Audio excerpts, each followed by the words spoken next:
Following 6 months of summary banishment for poor performance, game-breaking glitches, and criminal audience disappointment in a pandemic year, Cyberpunk 2077 has now not only been allowed back onto the PlayStation Digital Store, but it has also since emerged as the top downloaded title on the PlayStation Store for the entire month of June. A remarkable comeback story, brother. It certainly is. So it's fixed now? It crashes less. But they've got the PlayStation 4 general performance issues sorted out, I assume. Kind of, in the sense that they warn you not to buy it for the base PS4 console because the performance is still awful. So then I guess they released some kind of major update that improved the lackluster AI, traffic, and open world systems people were complaining about, at least. No, feature-wise, it's pretty much identical to the original release, just with fewer polygonal hot dog meshes clipping through people's heads.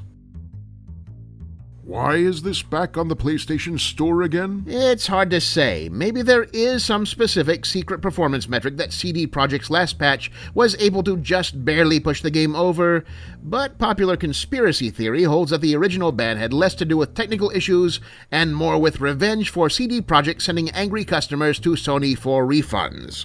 Don Sony sending a clear message to other upstart publishers.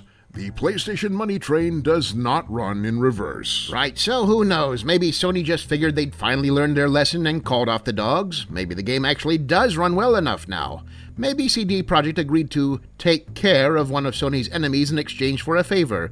What we do know is that CD Projekt Red CEO Adam Kaczynski recently declared that the game's stability has reached a quote-unquote satisfactory level.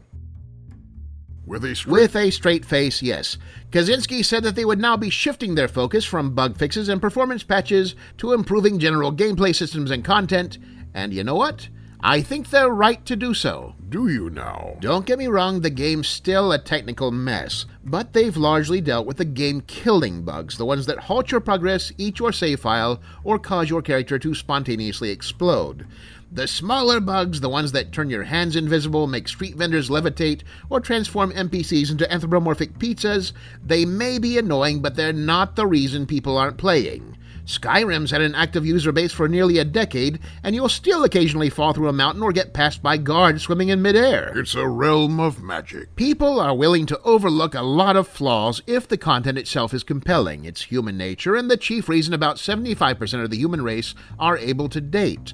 The situation isn't hopeless, but if Cyberpunk wants to stick around in any form beyond a rolling storm of internet memes and schadenfreude, they need to beef up their persistent systems, and fast. And just leave the disappearing hands and food item for head glitches in the meanwhile. Cyberware malfunctions come in all varieties, Chan. This is a dark future.